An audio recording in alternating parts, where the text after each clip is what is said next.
Bonjour à tous, bienvenue dans cette nouvelle capsule qui est une capsule un peu improvisée parce que j'ai choisi aujourd'hui d'élargir mon sujet au niveau de Lokongen, au niveau du président fondateur de cette entreprise qui s'appelle Monsieur Oshiro. Je vais vous montrer son livre ici. On va peut-être juste me rapprocher pour vous pousser de voir. J'ai commencé la lecture de cet ouvrage et c'est extrêmement intéressant de se rendre compte que finalement une entreprise elle a quand même une âme. Et vous savez, les Japonais, moi j'ai toujours tendance à penser que c'était des poètes, mais en fin de compte c'est vrai que ces gens-là sont comme tout le monde, ils sont inspirés. Et il faut savoir qu'aujourd'hui ce monsieur qui s'appelle donc Hironari Oshiro, qui a 81 ans, déjà il faut savoir qu'il est dans une santé exceptionnelle. Vous le voyez peut-être sur la photo qu'on vient de vous montrer, mais en tout cas c'est quelqu'un qui ne fait absolument pas son âge. Et vous voyez, alors le titre n'a pas forcément été bien traduit, puisque le japonais, des fois, même par rapport de l'américain au français, on a des difficultés de traduction, mais on vous le dit, parti à la conquête du monde, depuis sa toute petite île pour assouvir sa soif de réussite mondiale. Alors pourquoi j'ai choisi de vous faire cette capsule rapide? Parce que l'histoire de ce monsieur est très très intéressante. Je vais vous raconter brièvement le début du livre où en fait, il se présente. En fait, M. Oshiro est un natif d'Okinawa. Donc Okinawa, il faut savoir, c'est une île qui est très au sud du Japon. Donc on va dire qu'on est très loin du Japon continental. Et il faut savoir que Okinawa a longtemps été une annexion chinoise. Donc il faut savoir que la particularité d'Okinawa, c'est que sont un petit peu les Corses français. C'est-à-dire qu'ils ont une identité très différente des Japonais continentaux. D'abord, un natif d'Okinawa a un japonais très particulier. Et sachez qu'aujourd'hui, ceux qui traduisent ont des fois un petit peu de mal parce que M. Oshiro étant un ancien, quelqu'un qui est né là-bas, donc a un accent très très particulier. Donc c'est une île qui est au sud du Japon. Sachez qu'Okinawa est une île qui a subi pendant la Deuxième Guerre mondiale quelque chose de terrible. Ce sont vraiment des gens qui ont subi, on ne peut même pas imaginer le niveau d'horreur. Vous avez sans doute vu des films où on voit des gens se jeter de haut de falaises pour ne pas éviter de se faire tuer. Ce sont des gens qui ont une histoire terrible avec la guerre. Et ce qui est terrible aussi, c'est que depuis l'arrêt de la guerre suite aux 2 bombes atomiques, eh bien c'est un peuple qui a été soumis à l'autorité américaine, puisque jusqu'en 1971, l'île a été sous protectorat américain, ce qui veut dire qu'en fin de compte, l'île a subi quelque part le fait que les Américains leur ont importé toute leur nourriture, qu'ils n'avaient pratiquement plus aucune prérogative en tant qu'habitants. Ils étaient soumis, j'ai envie de vous dire, à l'autorité des Américains.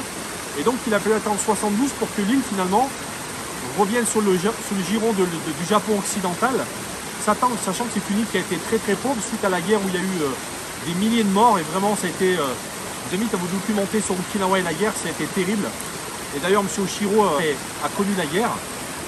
Et donc il faut savoir que ce pays, donc cette île, a donc vraiment une particularité, j'ai envie de vous dire, culturelle, ce qui fait que ces gens d'Okinawa, eh bien, ce sont des gens qui ont beaucoup souffert parce que, contrairement au Japon continental qui est beaucoup plus riche, comme beaucoup d'îles, on dit souvent les insulaires, sont des endroits où il y a eu beaucoup plus de pauvreté. Donc, soit que M. Oshiro est né dans une famille de 6 enfants, il a malheureusement perdu deux de ses frères et sœurs, et il est issu d'une famille très très pauvre, très modeste, et il se trouve qu'il a failli mourir 2 fois puisqu'il a très très jeune attrapé une forme de paludisme, sur lequel il en a réchappé vraiment de justesse, et ensuite, il a dans les années où il était au collège, failli être renversé par un camion américain, puisque je vous le rappelle, l'île d'Okinawa, d'ailleurs moi j'y suis allé, et vous pouvez voir qu'au port, il y a encore beaucoup de bâtiments américains, puisque sachez que sur le plan stratégique, l'île d'Okinawa fait face à la Chine continentale, et la Chine étant évidemment un ennemi des États-Unis, il y a une surveillance stratégique militaire très importante, et il faut savoir qu'également historiquement, il y a beaucoup d'histoires qui tournent autour de viols de femmes par les soldats américains à Okinawa. Donc vous voyez une île qui a une histoire très très particulière. Mais je ne vais pas non plus m'épancher longtemps sur l'histoire de cette île. Mais en tout cas, sachez ce qui est intéressant dans ce livre, c'est de comprendre que finalement, suite à une grande souffrance d'un individu, eh bien, il peut ressortir quelque chose de très intéressant. Et vous voyez donc M. Oshiro qui a donc grandi dans l'île d'Okinawa, s'est finalement retrouvé un jour à la tête d'une entreprise qu'il avait rencontrée au Japon, qui est l'entreprise Sony. Et il a commencé donc, dans cette entreprise Sony à avoir de bons résultats, puisque c'était un vendeur. Il avait fait une école de commerce et on lui avait appris des techniques de la vente. Et ce qui est très intéressant, c'est que finalement, il s'est révélé être quelqu'un de tellement brillant qu'à un moment donné, Il avait travaillé à Tokyo et un des principaux patrons de l'entreprise Sony à Tokyo lui a dit ben, écoute, je te propose que tu reviennes à Okinawa et que tu puisses carrément créer une filiale de Sony, ce qu'il a fait, et avec lequel il a eu énormément de succès puisqu'il a eu une entreprise où il avait, sans dire de bêtises, je crois au moins une centaine de salariés. Donc c'est quelqu'un, vous voyez, qui est parti d'une condition très modeste, a eu une hargne de pouvoir réussir quelque chose dans sa vie et il l'a fait avec beaucoup de succès. Mais vous voyez, en fin de compte, des fois, j'ai envie de vous dire, on a tendance à penser que le sort s'acharne sur les personnes, parce qu'il faut savoir que M. Oshiro a subi un revers encore plus important, puisque, je ne sais pas si vous vous souvenez, c'est peut-être d'une génération, vous avez connu les magnétoscopes, mais je ne sais pas si vous vous en souvenez, mais en tout cas, il y a eu une époque où Sony, qui était le leader de ce qu'on appelait le Betamax, qui était un format de cassette qu'on mettait, vous savez, dans les magnétoscopes, a décidé de poursuivre, donc de continuer à commercialiser, alors qu'il y avait un nouveau standard, notamment qui avait été sorti par Panasonic, qui s'appelait le VHS. Et on sait tous qu'ensuite, eh bien, la cassette VHS est devenue la référence de ce marché-là. Et donc, suite à cette décision malheureuse de Sony, eh bien, Sony a complètement perdu le marché des cassettes. Et M. Oshiro s'est retrouvé à être obligé d'arrêter sa société et d'être obligé de licencier plus de 200 personnes. Ça a été pour lui quelque chose de terrible. Et vous comprenez qu'après avoir vécu cette jeunesse très difficile au sein d'une île qui n'était pas le Japon continental, une île très pauvre, dans des conditions modestes, se retrouvant lui-même encore une fois en faillite d'une entreprise, a subi des revers très importants et a subi une très forte dépression. Mais vous voyez, ce qui est intéressant, c'est que finalement, encore une fois, on se rend compte qu'un individu a vraiment des capacités. Il a réussi à remonter la pente et sur les cendres de son ancienne entreprise Sony, il a créé en 1974 qui est devenu la société Enagic, donc le fameux fabricant du ioniseur K8. Et ce qui est tout à fait extraordinaire, c'est qu'on comprend à travers cette histoire que l'entreprise Enagic est une entreprise, j'ai envie de dire, à vocation. Et vous voyez, une des seules visions de M. Oshiro était de se dire que parce qu'il était issu d'une toute petite île, il avait eu cette vision de vouloir vraiment conquérir le monde. Et vous voyez, c'est pour ça qu'il dit parti à la conquête du monde. Il avait vraiment eu cette vision jeune qu'il voulait absolument faire connaître son île, qui en plus de ça est une île aujourd'hui renommée. Hein. Vous connaissez sans doute les centenaires d'Okinawa et la renommée que ça a pu... les légendes qui sont sorties d'Okinawa, vous voyez des mamies de 105, 110 ans en train de faire de l'exercice, où il y a un régime des meilleurs au monde avec le régime crétois. Donc voilà, tout ça pour vous dire qu'aujourd'hui, bien, ce monsieur a vraiment construit une très très belle entreprise. Pour ceux qui ont l'occasion d'écouter ma capsule sur justement la vente en réseau et notamment les structures dites pyramidales que les gens ne comprennent pas bien, ben justement j'aimerais vous lire un passage du livre de M. Oshiro, puisque en fait M. Oshiro explique que lui, dès qu'il s'est retrouvé au Japon, à Okinawa plus précisément avec sa société Sony, qu'il appelait Sigmatech à l'époque d'ailleurs, qui s'appelle Sigmatech, en fin de compte il s'est retrouvé lui-même obligé de passer des appels. Et il s'est rendu compte à cette époque-là que l'approche commerciale en appel individuel était une approche très intéressante, et c'est pour ça d'ailleurs qu'il a développé de véritables qualités et qu'il a d'ailleurs été vraiment quelqu'un qui a eu beaucoup de croissance pour l'entreprise Sony à Okinawa. Mais en tout cas, ce que j'aime beaucoup, je vais vous lire un passage de son livre où il parle de justement la vente directe, et je voulais juste vous dire ce qu'il dit. Après avoir bien réfléchi à ses options, Hironari Oshiro décida une fois de plus d'adopter l'approche de la vente directe, à domicile. Après tout, c'en était une qu'il connaissait bien. Cette méthode impliquait que les produits soient vendus directement du fabricant au consommateur, lui permettant ainsi d'éviter les marges prises par les intermédiaires et les infrastructures de distribution compliquées, doubles ou triples qui s'étaient imposées dans la plupart des secteurs au Japon. Elle impliquait également que les dépenses fixes et inévitables de personnel pouvaient être réduites au minimum. Cela permettait de faire des économies considérables. Tout ce qu'ils avaient à faire était d'ajouter sa marge aux bénéfices réalisés par l'agent commercial. Il en allait ainsi avoir un produit intéressant avec une marge convenable. Cette ferme condition était le moteur dont elle avait besoin pour tirer ses ventes vers le plus haut. Elle allait également devenir la base de son système en 8 points qui sera présenté plus tard.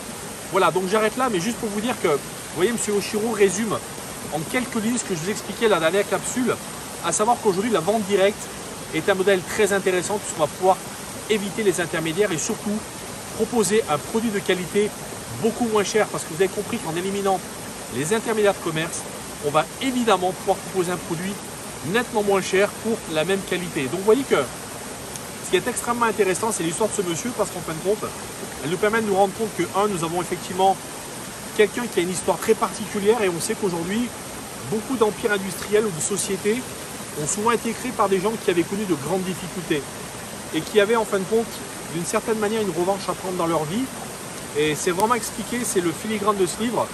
Monsieur Oshiro nous explique que c'est quelqu'un qui a toujours été très ambitieux, qui avait vraiment beaucoup de rêves à accomplir, et notamment ensuite construit une entreprise de grande envergure à partir de sa petite île d'Okinawa, chose qu'il a réalisée en moins de 20 ans, puisqu'il a construit quelque chose d'exceptionnel pour une industrie comme les ioniseurs d'eau. Je vous le rappelle, aujourd'hui, le marché des ioniseurs, avant en Asie, c'était un marché qui était un marché très petit en Asie du Sud-Est, contrôlé principalement par des entreprises de distribution classique, c'est-à-dire des revendeurs qui achetaient des ioniseurs et qui les importaient en Occident.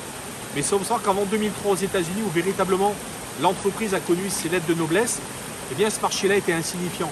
Et voyez, un petit monsieur qui aujourd'hui a 81 ans, réussit en l'espace de 20 ans à faire une entreprise internationale avec plus de 40 pays, 23 bureaux dans chaque pays. Donc c'est vraiment une prouesse que je trouve tout à fait intéressante. Et ça me ramène en fait de vous dire que, vous voyez, avec cette pugnacité qu'il a eu toute sa vie, je pense que c'est ce qui l'a aussi amené à avoir un très haut niveau d'exigence. C'est un japonais, on le sait tous, les japonais, leur fameux Kaizen, vous savez, cette obsession de la qualité qui a été développée notamment chez les constructeurs automobiles tels que Toyota, eh bien l'a amené à un moment donné, je pense, à se positionner sur ce marché de la qualité, parce que c'était un japonais, il connaissait aujourd'hui la politique de qualité qu'on doit avoir si on veut proposer un bon produit, et c'est ce qu'il a fait. Et c'est ce qui lui a permis, vous voyez, d'être aujourd'hui en 2022 le leader de ce marché, d'avoir aujourd'hui une société internationale avec des produits de très haut de gamme, avec une reconnaissance de toute l'élite mondiale, de tous les gens qui veulent vraiment être en bonne santé. Donc vous voyez, le Kangen, c'est pas qu'un produit, c'est avant tout une histoire. L'histoire de ce monsieur venu de son île d'Okinawa. Et je vous le rappelle les amis, boire de l'eau Kangen c'est important. Lui, vous voyez, ça fait presque 40 ans qu'il en boit. Je l'ai vu plusieurs fois en convention, c'est un monsieur qui a une énergie incroyable. D'ailleurs, il explique dans son ouvrage que même ses collaborateurs à des moments ne comprennent pas comment il peut être aussi en forme après le jet lag des avions, etc. Donc c'est quelqu'un qui a une énergie folle, parce que je pense que, vous voyez, quand quelqu'un comme lui a frôlé 2 fois la mort, je pense qu'il s'est rendu compte de l'importance de vivre une belle vie. Et je pense que c'est ce qui l'a amené aussi à créer cette belle entreprise avec cette belle philosophie et ce beau produit qui n'est pas qu'un produit, mais qui est le fait de pouvoir propager une forme de compassion dans le monde, proposer de l'eau aux gens. C'est également un message que lui fait passer dans son ouvrage. Proposez l'eau, faites-en goûter aux gens, parce que en fin de compte, l'eau c'est la vie, on le sait tous. Et donc je termine cette capsule en vous disant que, bien, comme je vous l'ai souvent dit, buvez l'eau Kangen, c'est une eau alcaline, donc qui va drainer l'acidité, qui va permettre à votre corps de renforcer cet endroit alcalin. Elle est antioxydante. Un verre d'eau Kangen, je vous le rappelle, c'est 1 kg de myrtille, 30 tasses de thé vert, c'est considérable. 3 kg de brocoli. Personne n'a envie de manger 3 kg de brocoli comme ça. Et en dernier lieu, c'est une eau qui est 6 fois plus hydratante, donc c'est 95% d'hydratation pour votre corps. Donc faites plaisir à votre corps, donnez-lui les moyens vraiment de retrouver sa souveraineté. Manger, on l'a vu, bien est essentiel, mais boire bien est essentiel. Les amis, je vous souhaite une excellente fin de journée. J'espère que cette capsule vous aura plu. C'était un sujet un peu particulier, mais je pense qu'il est intéressant de connaître aussi les fondements d'une entreprise, parce que c'est ce qui fait qu'elle a une certaine pérennité, et c'est ce qui peut expliquer aussi son produit. Donc j'espère que cela vous aura intéressé. Demandez-moi pour acheter le bouquin, ça vous intéresse, dans les commentaires. Mettez-moi des commentaires, je pourrais vous indiquer comment vous procurer ce livre, sur lequel je ne gagne absolument rien, sachez-le. C'est la société Enaji qui le vend. Donc Monsieur Oshiro, vous voyez ce japonais avec sa belle fleur d'Okinawa sur le revers de sa veste. Voilà les amis, excellente fin de journée, prenez soin de vous et pensez à vous hydrater et à boire chaque jour.